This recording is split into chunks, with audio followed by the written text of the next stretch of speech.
আপনাদের সবাইকে স্বাগত জানাচ্ছি জাভাস্ক্রিপ্ট নিয়ে আমাদের পঞ্চম লেকচারে কন্ডিশন অ্যান্ড লুপ। তো আজকের বিষয়টি খুবই ইম্পর্ট্যান্ট এবং শুধু জাভাস্ক্রিপ্টের জন্য না, অন্যান্য প্রোগ্রামিং ল্যাঙ্গুয়েজেও কন্ডিশন অ্যান্ড লুপ খুবই ইম্পর্ট্যান্ট। চলুন আমরা শুরু করি আমাদের আজকের লেকচারটি। তো আমরা আজকের লেকচারটি সম্পূর্ণ এক্সাম্পলের মাধ্যমে দেখব। চলুন আমরা শুরু করি আমাদের এক্সাম্পলটি। তো ওকে, তো আমরা প্রথমে আমি যে প্রোগ্রামটি লিখতে যাচ্ছি, যে বলে রাখি আগে, সেটা হচ্ছে যে আমরা একটি নাম্বার ইনপুট করতে বলবো ইউজারকে, এবং ইউজার সেটি ইনপুট করবে এবং আমরা চেক করবো আর কি এই নাম্বারটি কতর মধ্যে, কিংবা এটা আসলে নাম্বার কিনা। তো এই জিনিসগুলো। তো চলুন শুরু করি। তো ভেরিয়েবল, তো যেহেতু ইউজারকে আমরা জিজ্ঞাসা করতে যাচ্ছি, তো ইনপুট নাম দিয়ে আমরা এখানে প্রম্পটটা ইউজ করলাম, প্রম্পট ফাংশনটি ইউজ করে আমি এখানে লিখে দিলাম please enter a number between 50 and 100। আমি ইউজারকে বলে দিলাম তুমি এটার মধ্যে একটা নাম্বার ইনপুট করবো। চলুন এটা আমরা এখন চেক করতে হবে। তাহলে ইফ আপনাদের ইজ নান ফাংশনটির কথা আসলে মনে আছে, যেটি দিয়ে আমরা ইনপুট ভ্যালুটি চেক করতে পারি এটা আসলে নাম্বার কিনা। তো চলুন আমরা সেই ফাংশনটা লিখি ইজ নান। নান এখানে বড় হাতে হবে, ইজ নান। তো কি চেক করবো আমরা আসলে? ইনপুটটি চেক করব যে ইনপুটটি আসলে নাম্বার কিনা। তো ইনপুট নাম, তো আমরা এটি চেক করব। তো চলুন দেখি। তো এটি যদি হয় তাহলে এটি কি হবে? এটা যেহেতু আপনাকে, তাহলে আমরা এখানে অ্যালার্ট বক্স দিয়ে দিই একটি অ্যালার্ট, যে ইনপুট নাম প্লাস দিলাম, কারণ ভেরিয়েবল এটা আসলে আমরা কি ইনপুট করব, এখানে কি ইনপুট করবে ইউজার সেটি এখানে নিয়ে আউটপুট দিবে। তো এই জন্য এরপরে প্লাস দিয়ে এখন আমরা এখানে লিখব does not appear to be a number। তো চলুন দেখি আসলে এখন মানে এই ছোট কোডটি রান করি ইফ দিয়ে, যেটি আমরা লিখলাম। তো শুধু ইফ দিয়ে তো রান করলে কি আসে? ওকে, আমরা এটা রিফ্রেশ করি। Please enter a number between 50 and 100। তো আমরা এখানে এ দিলাম, দেখি কি আসে। A does not appear to be a number, কারণ এ তো আসলে নাম্বার না, তো এই জন্য সে এটা রিটার্ন করছে। এখন দেখি, সেখানে একটু সুন্দর করে দিই, আমরা এখানে স্পেস দিই। এখানে লিখতে পারি আমরা শিক্ষক, কিংবা নাম্বার আমরা এভাবে লিখতে পারি। এখানে 1 দেখুন, লিখলাম 1 does not appear to be a number. 1 আসলে এখানে আমরা লিখেছি ইংরেজি অক্ষরে, তো এটা আসলে নাম্বার না, তো এই জন্য সে বলছে এটা নাম্বার না। তো এখন এরপর আবার রান করি। এখানে যদি সত্যি নাম্বার দেয় তাহলে দেখি কি ইনপুট না আসে না, কারণ কি আমরা এখনো সেই প্রোগ্রামটি করিনি। যদি এটা আসে তাহলে তুমি সেটা করবা, এটা আমরা এখনো করি নাই। তো এটা আমরা করতে পারি মনে করেন এলস ইফ দিয়ে। এলস ইফ মানে এটা এখন প্রথমে নাম্বার চেক করলাম যে এটা নাম্বার কিনা না। তো তারপর যখন এটা নাম্বার হবে তখন ইউজার চেক করবে তাহলে এটা আসলে মানে কতর মধ্যে নাম্বার কিংবা এরকম কিছু। তো আমরা এলস ইফ ইউজ করবো এই ক্ষেত্রে। তো এলস ইফ আমরা এখানে ইউজ করতে পারি যে আসলে ইনপুট নাম,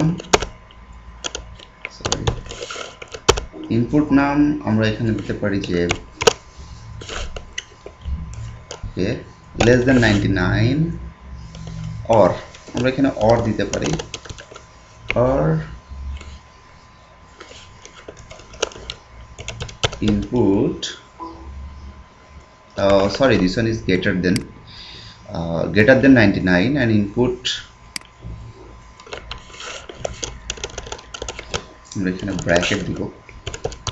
আমরা ইনপুট নাম দিয়ে এখানে আমরা দেব লেস দেন 51, লেস দেন 51। তো এই কন্ডিশন যদি এখন এলস ইফ এর মধ্যে কন্ডিশনটা যদি ট্রু হয় তাহলে সে তার স্টেটমেন্টে এক্সিকিউট করবে।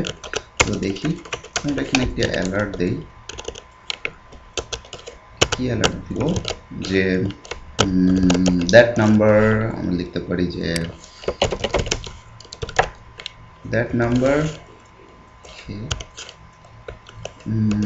That number I mean the input নাম্বারটি। তো আমরা এখানে লিখলাম ইনপুট input নাম প্লাস ওকে দিলাম, এখানে আমরা কমা দিতে পারি যেহেতু নাম্বার এখানে, ইজ নট বিটুইন, কন্ডিশনটা করার কারণ হচ্ছে বিটুইন কিনা দেখার জন্য, বিটুইন 50 and 100। কারণ আমাদের কন্ডিশনটি দেখুন যে ইনপুট নাম মানে ইনপুটের নাম্বারে আমরা যেটি প্রবেশ করব নাম্বারটি সেটি যদি 99 থেকে বড় হয় এবং 51 থেকে ছোট হয়, 99 থেকে বড় হলেও এক্সিকিউট করবে কারণ যেহেতু এটা অর, তাহলে যে কোনো একটি যদি ট্রু হয় সে এটি দেখাবে, তাই না? তো চলুন দেখি আমাদের কোডটা এখন কি অবস্থা। ওকে, তো প্লিজ এন্টার বিটুইন 50 and, তো আমরা আসলে এখানে দিলাম 120 দিলে কি আসে দেখুন, that number 120 is not between 50 and 100, yes if this is true, so আসলে এটা সত্যি। তো চলুন তাহলে এখন যদি আসলে এখানে নাম্বারও হয় কিন্তু এটার মধ্যে হয় তাহলে কি আসবে, মানে 50 কিংবা এর মধ্যে হয়, তাই না? 65 একটি নাম্বার চুজ করলাম, কিছু আসে না। তো আমরা ওটি একটু এখন ওই ফাংশনটি করব যে আসলে এখন বিটুইন হলে, তো এই ক্ষেত্রে আমাদের আর কোনো কন্ডিশন লেখার দরকার নেই, কারণ যদি এইটা না হয় এইটা না হয় তাহলে সেটা তো অবশ্যই হবে, তখন আমরা এই জন্য এলস ইউজ করবো, যে এইটা যদি না হয় এটাও যদি না হয় ট্রু তাহলে এলস, তুমি মানে আর কিছু চেক করার দরকার নেই, তুমি যদি এই দুটো হওনি তাহলে এই স্টেটমেন্টটি ট্রু, তাহলে এলস আমরা লিখবো এখানে, এলস। তো এলস লিখলাম, এলস লিখে এখন আমরা এখানে দিব যে অ্যালার্ট, তো অ্যালার্ট ফাংশনটি দ্যাট আমরা এখানে দিতে পারি ইউ entered a number, তো আপনি আসলে একটা নাম্বার ইনপুট করছেন যেটি আসলে আমরা দেখা যায় এই নাম্বারটি আপনি ইনপুট করছেন। এখন চলুন দেখি আমরা এটা রান করি, তো আমাদের প্রোগ্রামটি খুব ভালোভাবে চলে কিনা। তো নাম্বার আমরা এখানে দিলাম 60 দিয়েছিলাম না 60 দিলাম, তো entered a number, ও সরি প্লাস ইনপুট নাম, এখানে আমরা কোথায় ভুল করছি, ওকে এটা, তো আমরা এখানে, তো এবার রান করি, আমরা 65 অথবা 60 দিলাম যে ইউ এন্টারড এ নাম্বার 65, কিন্তু আমরা যদি এখানে যেহেতু আমরা কন্ডিশন, এটা আপনারা আরো অনেক কন্ডিশন লিখতে পারেন এরকম, এখানে আপনারা আরো বেশ কিছু কন্ডিশন লিখতে পারেন এলস ইফ দিয়ে, যে আপনাদের পছন্দ মতো, তারপরে এলস দিতে পারেন যে এলস ইফ দিয়ে আপনারা। তো এটা আর কি কমন পার্থক্য, যে ইফ আপনি একবার ইউজ করলেন, ইফের সঙ্গে শুধু এলসও ইউজ করতে পারেন, আর এখানে যদি আপনি শুধু এলস ইউজ করেন তাও হবে, ইফের সঙ্গে আপনি এলস ইউজ করতে পারেন যে ইফ এটা না হলেও এটা হবে তুমি। তো এটা যদি মানে we does not appear to be a number, তো এটা যদি নাম্বার হইতো তাহলে সে কিন্তু এলস একটা এক্সিকিউট করতো, ইউ এন্টারড এ নাম্বার 34, তো এটাও তো এলস ইফ এলস। তো তারপর আপনি তো আরও বেশ কিছু কন্ডিশন চেক করতে চান, যে আমার আরও বেশ কিছু কন্ডিশন চেক করা দরকার, তখন আপনি দিবেন যে এলস ইফ, এটি চেক করার জন্য এলস ইফ এটি দিবেন এলস ইফ। তা আরও অনেকগুলো এলস ইফ আপনি দিতে পারেন একটা এর মধ্যে। তো এটাই ছিল আসলে আমাদের ছোট একটি টিউটোরিয়াল ইফ এলস নিয়ে। তো এখানে আমি আরেকটি ইফ এলস ইফ নিয়ে আরেকটি টিউটোরিয়াল আরেকটি এক্সাম্পল দেখাতে যাচ্ছি আপনাদেরকে। তো সেটি আসলে নেস্টিং, যে মানে একটি ইফের মধ্যে আরেকটি ইফ, এটা আমরা কিভাবে বসাতে পারি। চলুন আমরা আবার লিখবো সেই ভেরিয়েবলটি সেম ওয়েতে, আসলে সেম জিনিসটাই আমরা একটু বর্ধিত করার চেষ্টা করবো। যে তো প্রম্পট প্রম্পট আমরা আসলে ওই একই জিনিস লিখবো যে please enter a number between 50 and 100। তো এরপরে আমরা সেম ইফ ইজ নান, কোনটি ইনপুট নামটি যদি ইজ নাম্বার হয়, একদম।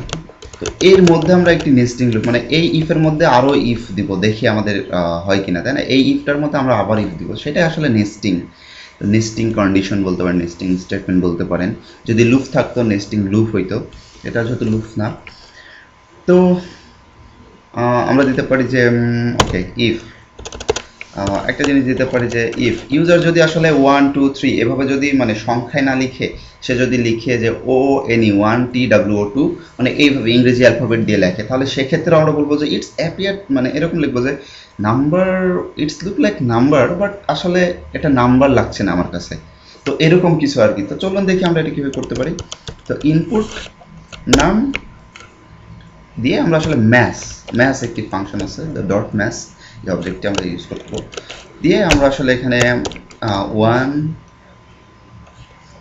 দিয়ে অথবা অর 2 দিতে পারি অর 3 ডট 4। তো এইভাবে আমরা 10 পর্যন্ত লিখব। 10 পর্যন্ত লেখার পরে এখন যদি এটা হয় তার একটা কন্ডিশন কিন্তু লিখলাম এখানে যে ইনপুট ডট ম্যাথ এটা যদি ম্যাচ করে তাহলে এই ইনপুটের সঙ্গে তো আমরা তাহলে এটা এক্সিকিউট করব। তো চলুন দেখি অ্যালার্ট আমরা লিখি যে লিখতে পারি while this is a number it's not really a number to me। তো আসলে এটা আমার কাছে নাম্বারের মতো মনে হচ্ছে না, যদিও এটি মনে হচ্ছে যে হ্যাঁ এটা 1 2 3 বাট এরকম। তো যদি এলস হয় তাহলে সেক্ষেত্রে আমরা এখন মানে এই কন্ডিশনটি যদি ট্রু না হয়, যদি এই কন্ডিশনটি না হয় তাহলে আমাদের এলসটি তো আমরা এখানে অ্যালার্ট দিতে পারি। এখানে দিতে পারি যে ইনপুট নাম প্লাস সেম জিনিস আমরা যেটা দিয়েছিলাম যে ডাজ নট, আমরা জাস্ট এক্সটেন্ড করলাম এই কন্ডিশনটাকে এক্সটেন্ড করলাম যে appear to be a number. চলুন দেখি আমরা তাহলে। তো আমাদের এখানে ইফ স্টেটমেন্ট দেখুন এখানে শুরু হয়ে এইটি আর কি, এটি শুরু হয়ে এখানে শেষ হয়েছে। তো এরপরে আমরা একটি দেই যে আসলে এলস ইফ দিয়ে দিই, আমরা আরেকটি কন্ডিশন অথবা এলস দিতে পারি, শুধু এলস দিতে পারি আমরা এখানে। চলুন শুধু এলস দেয় এরকম যে অ্যালার্ট যেহেতু ইজ নান যদি না হয় মানে ওটি তাহলে এটা তো নাম্বার হবে। So this is a number, তো নাম্বারটি কত আমরা সেটা ইনপুট করব। তো প্লাস দিয়ে আমরা ইনপুট নাম্বারটি লিখে দেব। তো চলুন আমরা এই হোল প্রোগ্রামটি এখন রান করি। Okay, please enter a number between 50 and 10। তো আমি লিখব 1 ONE 1। while this is a number it's not really a number to me। কারণ সে এখান থেকে মনে করেন এখানে যে কোডটা আসলে কিভাবে হচ্ছে, সে এখানে একটি ইনপুট নিছে যে ইজ নাম, এই নাম্বারটি নিল যে 1, এখানে 1 সে করছে, সে দেখলো তারপরে ভিতরে সে মানে মনে করেন এখান থেকে এখানে প্রবেশ করলো, তারপর দেখলে এখানে আরেকটি কন্ডিশন আছে, তো সে এটি যেহেতু ট্রু হয়েছে এটি এখানে চেক করবে। তো ইনপুট নাম ম্যাচ, তো এটি চেক করে দেখবে 2 আমরা যেহেতু 1 দিয়েছিলাম সম্ভবত, তো 1 ম্যাচ করছে, তাহলে তার আমার যাওয়ার দরকার নেই। তাহলে সে while this number is true then not really a number to me। তো এটা আর কি। তো এখানে যদি ম্যাচ না করতো সে আবার চেক করতো যে পরে নিচে কিছু আরো সে বলে দিচ্ছে কিনা প্রোগ্রামার আমাকে করতে। তো alert input does not appear to be a number, তো এরকম। তো এখানে যদি সত্যিই নাম্বার না হতো তাহলে, যদি এটা সত্যি নাম্বার হতো তাহলে আসলে নাম্বারটা এক্সিকিউট করতো। দেখি 30 23 দিস ইজ এ নাম্বার, ভুল লাগছে, ঠিক আছে, this is a number. So this is a number. তো এটি আসলে আমাদের ইফ এলস ইফ নিয়ে আমাদের এটি ছিল আজকের এক্সাম্পল। তো পরবর্তীতে আসলে আর যে কোনো বিষয়টি আছে আমরা আরেকটি ভিডিও টিউটোরিয়াল বানাবো সেটির জন্য, কারণ এটি অলরেডি লং হয়ে গেছে অনেকক্ষণ, প্রায় 14 মিনিট। তো ধন্যবাদ সবাইকে, আশা করি পরের ভিডিওটিও দেখবেন এবং ধন্যবাদ সবাইকে।